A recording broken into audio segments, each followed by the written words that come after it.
अगर हम राधा की बात करें और कृष्ण का जिक्र न हो तो यह संभव ही नहीं है, क्योंकि राधा और कृष्ण हमेशा से एक दूसरे के पूरक रहे हैं और एक ऐसे आध्यात्मिक प्रेम की मिसाल है जो भौतिक सुखों से परे है। यूँ तो राधा कृष्ण का प्रेम अनादिकाल से चला आ रहा है, पर द्वापर युग में जब भगवान नारायण ने कृष्ण रूपी अवतार लिया तो संसार को प्रेम का सही अर्थ समझाने के लिए कृष्ण की ही अंश राधा ने यमुना के निकट रावल ग्राम में वृषभानु और कीर्ति के यहाँ राधा के रूप में जन्म लिया। और जन्म के समय से ही राधा और कृष्ण की प्रेम कहानी शुरू हो जाती है। मगर दोस्तों, ऐसी क्या घटनाएं और स्थिति बन जाती है कि राधा को कृष्ण के विरह का सामना करना पड़ता है और कृष्ण क्यों अपनी प्रिय बांसुरी को तोड़ देते हैं? इन सभी सवालों के जवाब हम इस वीडियो में जानेंगे। दोस्तों, कहा जाता है कि राधा जन्म से ही अंधी थी और स्वर्गलोक से यह वचन लेकर ही पृथ्वीलोक पर आई थी कि जब श्री कृष्ण की प्रथम दृष्टि उन पर पड़ेगी तभी वो संपूर्ण जगत को देखेगी, अन्यथा नहीं। तो देखा आपने कैसे शुरुआत से ही दोनों एक दूसरे से जुड़े रहे। बचपन से ही कृष्ण अपनी लीलाओं और बांसुरी की मधुर धुन से पूरे बरसाना वासियों का मन मोहित करते रहते हैं। राधा और कृष्ण तो 8 साल की उम्र से ही अपने प्रेम का आनंद लेने लगे थे। कृष्ण को अपने जीवन में राधा और बांसुरी दो ही सबसे अधिक प्रिय थे, जो आपस में एक दूसरे से गहराई से जुड़े हुए थे। जब भी भगवान श्री कृष्ण बांसुरी बजाते, राधा उनके पास दौड़ी दौड़ी चली आती थी और घंटों बांसुरी की धुन में मग्न रहती थी, जो उनके प्रेम को और बढ़ाता गया। वो यमुना नदी के तट पर बैठकर घंटों समय व्यतीत करते थे, परंतु उनका सुखद समय कुछ ही वर्षों का था, क्योंकि जैसे श्री कृष्ण के मामा कंस को उनके वृंदावन में होने का पता चला, उसने तुरंत ही कृष्ण को मथुरा में युद्ध का निमंत्रण दे दिया, जिसके लिए कृष्ण को अपनी यशोदा मैया और पूरे गांव के साथ राधा को भी छोड़कर जाना पड़ा था। कृष्ण और राधा दोनों ही पहले से पता था कि कृष्ण अब वृंदावन कभी वापस नहीं आ पाएंगे और बहुत समय तक एक दूसरे से मिल भी नहीं पाएंगे। तो मथुरा जाने से पहले राधा जी ने श्री कृष्ण से 2 वचन लिए। पहला वचन था कि राधा के हृदय में केवल कान्हा का वास होगा। दूसरे वचन के अनुसार मृत्यु से पहले उन्हें कान्हा के दर्शन होंगे। परंतु इन वचनों को देने के बाद भी श्री कृष्ण को पता था कि राधा उनके विरह में बहुत विलाप करेगी।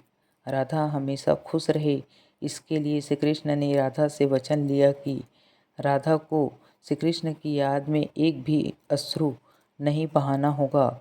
यह वचन लेने के बाद श्री कृष्ण मथुरा की ओर बढ़ जाते हैं। मथुरा चले जाते हैं और राधा वृंदावन में ही रह जाती है, जिसके बाद राधा का वर्णन बहुत कम ही मिलता है। इसके बाद श्री कृष्ण ने मथुरा जाकर कंस का वध किया और अपने माता पिता वासुदेव और देवकी को मुक्त कराया, और फिर उन्होंने मथुरा से आगे बढ़कर प्रजा की रक्षा के लिए द्वारका नगरी की स्थापना की। इसके बाद से ही इसे द्वारकाधीश कहा गया। कृष्ण द्वारिका में रुक्मणी और सत्यभामा से भी विवाह करते हैं। साथ ही इसके अलावा भी कृष्ण की 16,108 रानियां थी, जिसमें से रुक्मणी श्री कृष्ण की सबसे प्रिय पत्नी थी। उन्हें केवल कृष्ण की छवि को देखकर ही उन्हें अपने मन में बसा लिया था और कृष्ण के विवाह के लिए वो अपने भाई रुक्मी के विरुद्ध भी चली गई थी। फिर उन्होंने कृष्ण के साथ द्वारका नगरी में सुखपूर्वक अपना जीवन व्यतीत किया और कृष्ण भी अपने दैनिक कार्यों में लीन हो गए। दोस्तों, आजकल हम भौतिक विवाह को ही सच्चे प्रेम का माध्यम मानते हैं, पर राधा और कृष्ण तो एक ऐसी मिसाल है जिन्होंने कभी विवाह नहीं किया, केवल अपने मन और हृदय से एक दूसरे को प्रेम किया और उसी सच्चे प्रेम से एक दूसरे से हमेशा बंधे रहे। दोस्तों, राधा और कृष्ण के प्रेम की बहुत सी अलग अलग कथाएं हैं और उनमें से एक प्रचलित कहानी यह भी है कि श्री कृष्ण कभी कभी सोते ही श्री राधे बोल पड़ते थे, जो कि श्री कृष्ण की रानियों को अच्छा नहीं लगता था। तो एक बार रुक्मणी ने श्री कृष्ण से कहा कि हे प्रभु, हम सब तो आपसे भी बहुत प्रेम करते हैं, पर ऐसा राधा जी में क्या है जो सोते हुए भी आप उन्हें याद करते हो। तो कृष्ण बोले, तुम एक बार राधा से मिल आओ, फिर तुम्हें खुद ही पता चल जाएगा, और उनके लिए कुछ लेते हुए भी जाना। जिसके बाद रुक्मणी राधा जी के लिए बहुत गर्म दूध ले जाती है और राधा के महल के द्वार पर पहुंचती है, जहां वो तेज और उज्जवल स्त्री को खड़ा देखती है तो उनसे पूछती है कि क्या आप ही राधा हो। तो वह स्त्री कहती है, मैं राधा नहीं हूँ, मैं उनकी सेविका हूँ। राधा रानी तो 7 द्वार के अंदर मिलेगी। रुक्मणी जी 1-2 करके सभी द्वारों को पार करते जाती है।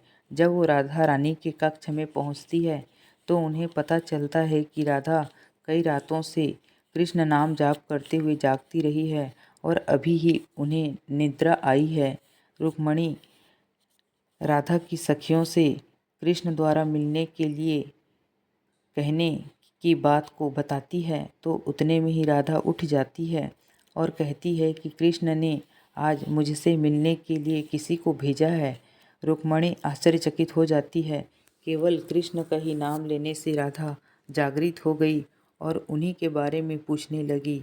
इतना ही नहीं, राधा को पता चला कि कृष्ण ने उनके लिए प्रसाद भेजा है, तो वो बिना कुछ सोचे रुक्मणी से वो गर्म दूध लेकर पी जाती है, जिसे देखकर रुक्मणी हैरान रह जाती है। फिर वो राधा जी से बातें करके वापस आ जाती है।